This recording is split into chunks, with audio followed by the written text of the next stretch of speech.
Questions? But obviously, guys, girls played really, really well tonight. I'm so proud of their effort and proud of what they brought to the table tonight. I thought that overall we just did a very good job of handling the pressure, and it's one of the things that I think that being a pressing team ourselves is really helping us handle other teams' pressure. So going into this game, we knew that if we could handle the pressure and get shots, we would be in good shape. And it looked that way early. We had a lot of open shots that we missed, but it's one of those things where over the last 3 years we've been a team that's really talking about throwing the ball inside, and we went out and recruited. But on this class, we went out and got some shooters. So we knew that we had to be able to make some shots on the perimeter to be able to make the load a little bit lighter on Kayla. And obviously Kayla still led us. She is our leader, and she had a really, really good game inside. Very efficient game. I thought that Rachel Coffey was excellent today. She came in the game, came off the bench. She's playing her role so good, and she and Carmen Tyson-Thomas, because if they don't buy into the role of coming off the bench, we're not 14-1 right now. But I think that our two players coming off the bench is probably one of the top two tandems around right now, because we have leadership coming off that bench. And Brianna Butler, I mean, it takes a lot of courage and to keep shooting the ball when you're missing, man. You have somebody in your ear saying, you better not pass it to the next one, you better not pass it to the next one. I know what kind of shooter she is, and she can make shots. And just proud of the effort. I thought that this was a game that we played really hard. It was really tough, hard for a physical game, and it was. And we just came out and just really played a very physical basketball game and took what we had open. Coach, there's about a minute left in the first half. You guys were trailing, and then you go on, I think it was a 29-4 run. What clicked during that? Was it just a matter of execution?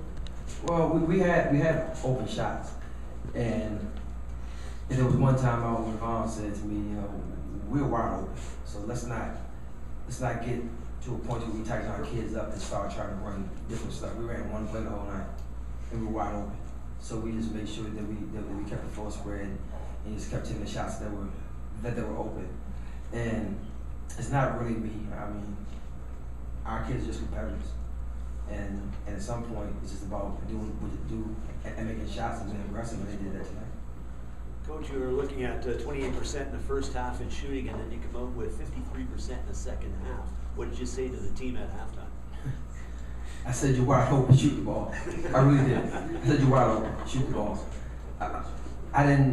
I drew one thing up on the board, and that was a defensive adjustment. I thought they got some dump offs early. I just wanted to make sure that they was able to shrink the floor out of our press. And I said, offensively, guys, we're wide open. I said, all I want you to do is face the basket and keep taking shots. And our players just really believed in themselves and believed in their teammates, and they moved the ball and made extra passing, got wide open shots. Coach, we heard so many on the men's side about this last season in the Big East. Last time you guys were going to have Georgetown in the Big East. Just what are your thoughts this last time around? Actually, we got to get in a row, so they're our repeat opponents. But I don't know. It's different for me because I'm in a situation where we have a very young basketball team, and I feel like we're already in the ACC. We've had just as many ACC games as we've had Big East games so far. But we have to prepare for what's in front of us. And I think that going into the ACC next year, it's so exciting for us. It's going into a new conference, obviously. We're playing against great competition, taking half our conference with us, and we're going to play. But I think that you have to really applaud Dr. Canner and Dr. Gross for their vision to get us into the best situation to compete at a high level. So it is a bit bittersweet, but obviously having a new experience next year is going to be exciting. Coach, you got a lot of points off transition as well. How did that work out over the course of the week with practicing to come into this game against Georgetown, knowing that you're going to get points like that? Well, it was scary because we put in a new transition drill, and we didn't make any plays in transition for like 4 days. So I'm like, I just hope that we come to the game and don't throw the ball. We're hitting the toss back machine in transition. People are ducking on the sideline. I'm like, oh my goodness. We knew that it would be an up and down, erratic game, but we got a couple rim runs from our 4 and our 5, and our players just did a massive job of playing a very controlled basketball game.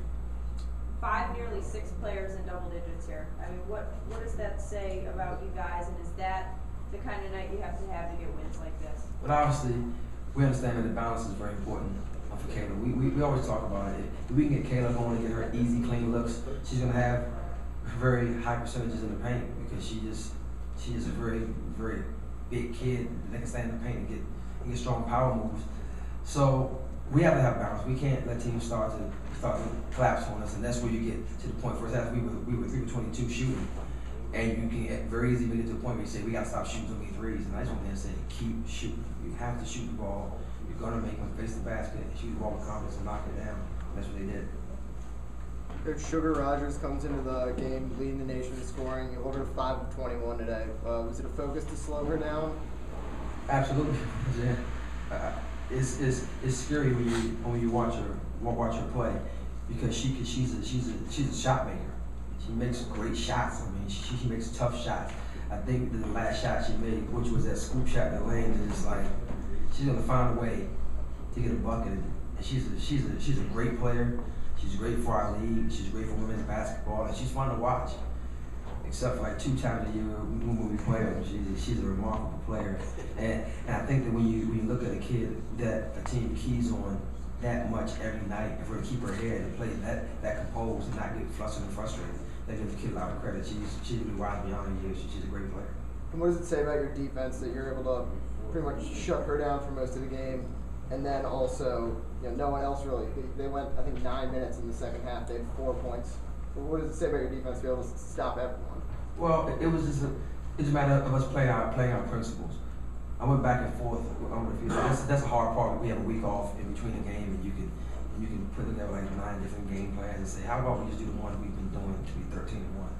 And that's what we did. That's what back and said, we're gonna play the way we play and make them adjust to us. We're not gonna keep going out every game. I think that we've gotten in trouble with them by making so many adjustments and not playing the way we play. And it's one of those things where you just prepare for a game and know that what you're doing is good enough. You don't need to change anything.